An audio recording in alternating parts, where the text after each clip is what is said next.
my channel. Today I have a book review for you for the book Murder at the Mushaira by Razami. So before I start off, I'd like to tell you that this book is actually written by a very dear friend of mine, and I am going to review it. And I really enjoyed the book. So let's get ahead with it. So this is a book that is set in Delhi during the first war of independence in 1857, which is also known as the Revolt of 1857, and it follows Mirza Ghalib, who is who is asked to be the investigator of this crime scene, where there's a Mushaira that is going on, and suddenly a poet gets murdered. Now, Ghalib asks a friend to help him out, and his friend is Ramachandra, who is a professor. And then there are a lot of various characters of different classes that are there, and I'd like to read you the synopsis because I can't tell much about the book, and then I'll go straight into what I liked and did not like about the book. 3rd May 1857. India stands on the brink of war. Everywhere in its cities, towns and villages, rebels and revolutionaries are massing to overthrow the ruthless and corrupt British East India Company, which has taken over the country and laid it to waste. In Delhi, the capital, even as the plot to get rid of the hated foreigners gathers intensity, the busy social life of the city hums along. Lodge girls entertain clients.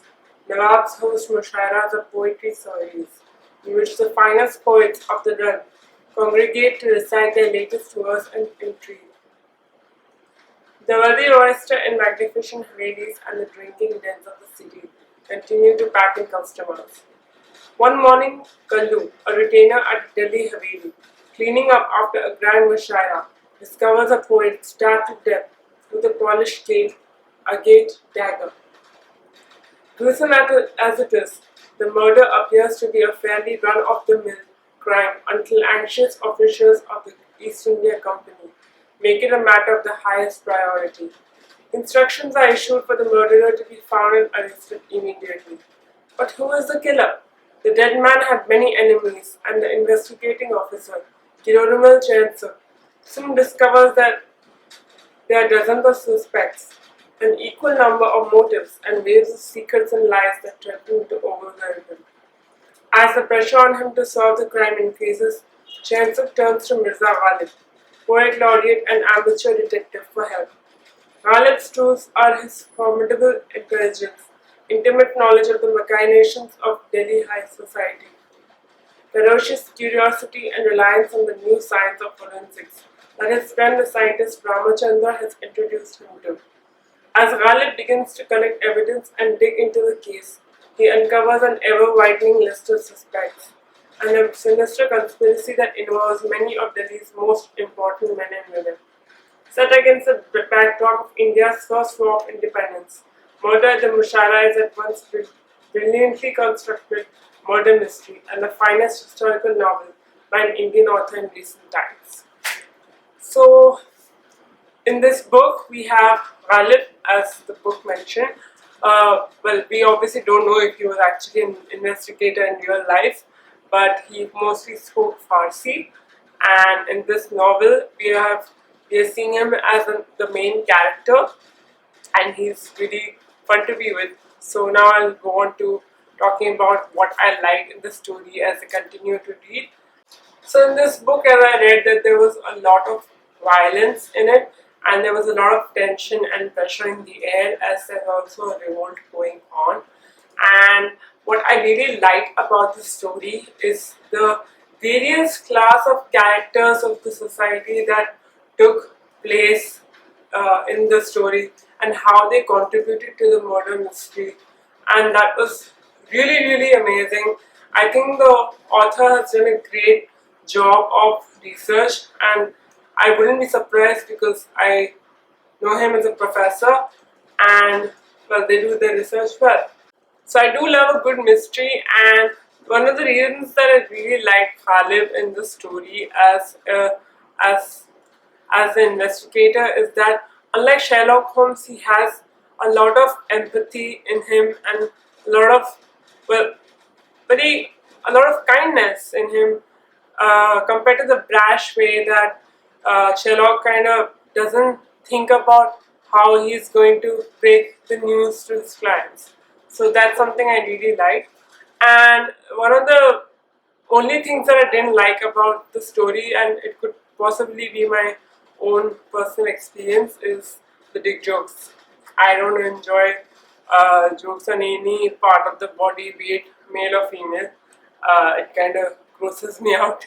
But I love the aspect of food and like all the types of food that is cooked during Ramzan uh, in the book.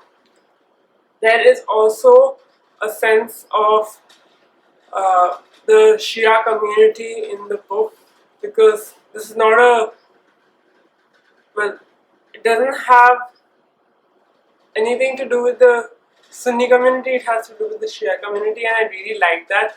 It gave me a lot of perspective on the Shia thing, because I don't know a lot about that community, so it helps to read through fiction. That's something I really like learning about. I also really loved the women characters in the story. I think they were absolutely independent and incredible, and they were so well fleshed out, and their contribution to the mystery was even better. I think they were the heroines of this book, and I really love that aspect in the story. And mostly the food. I mean, my mouth is watering, and it makes me want to wait for Ramzan, which is like in another few days here in uh, India, and I'm excited. And I think one day I'll give this book a read. It was quite long, but I enjoyed it, and I really like that. I think the synopsis gives a lot of information. There was another synopsis that I'd like to read to you, which will probably give you a little more insight as to what the mystery holds and what is the role of the revolution in this. In the dead of night, there is something called too silent. Sarfaraz Laskar felt he was not riding, but floating on a lake of silence that stretched all the way to the invisible horizon. The shape of the moon, a near semicircle, indicated it was the 8th day of the lunar month.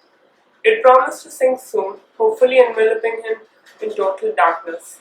He would then have a few hours to disappear into the big city before he began to wake up earlier than usual because it was the holy month.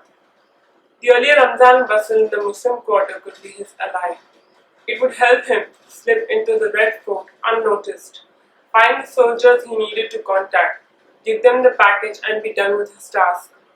However, to reach the city undetected, he had to swim through his liquid stillness. A stillness so vast, even the tiniest flop of his horse's hooves could be heard miles away. 40 miles of intensely patrolled landscape, but he had made 33 of them without being discovered. The Yamuna, silvery in the moonlight, had been his lodestar, the lapping of its waves and the only sound in the implacable lull, providing some cover. From Mathura to Delhi, southeast to northwest, the vast river where Lord Krishna had defeated Kalia, the poisonous snake that had once terrorized the citizens of Braj, had been within earshot. But now there was a new Kalia in the land, and he was the one who could direct Krishna's towards it. Hanuz Dilli Dur Ast. Delhi was still far away. Nizamuddin Aulia's proverb rang in his ears. Wow, that was a really long synopsis. It had two synopses in the book, which actually gives us a lot of information as to where this book might be leading. But it's still so vague that I actually like it. It still makes me want to read the book. And I'm the sort of person who cannot solve the mystery along with the detective, or even before. It takes me some time. I kind of like feel a bit dumb around it. But because of that, I actually enjoy the novel, because there's always this anticipation as to what's going to happen next. And I really like that with murder mysteries. The setting of this novel is really, really well. I mean, I love it because I love historical fiction a lot, and the combination of a murder mystery and historical fiction combined is, I think, one of the best combinations, and I think there should be more. And this is a story that was really sweet and I really enjoyed it, along with a lot of violence in the background. And I just loved the setting that was there. I think it was so clear, and I could feel myself going through the story along with Mirza Ghalib.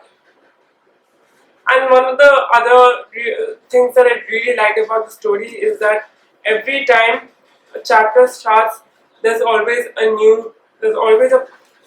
verse, and then there's a translation for it over here. And I really like that, even though I have difficulty understanding very pure Urdu, but I really enjoyed it nonetheless, because there's just some there is translation for it, and you enjoy it. It always has something to do with the chapter's content. So thank you very much, everyone. Thank you for staying with me for this book review. Please do pick it up. I think it's a wonderful novel to read, and I really enjoyed it.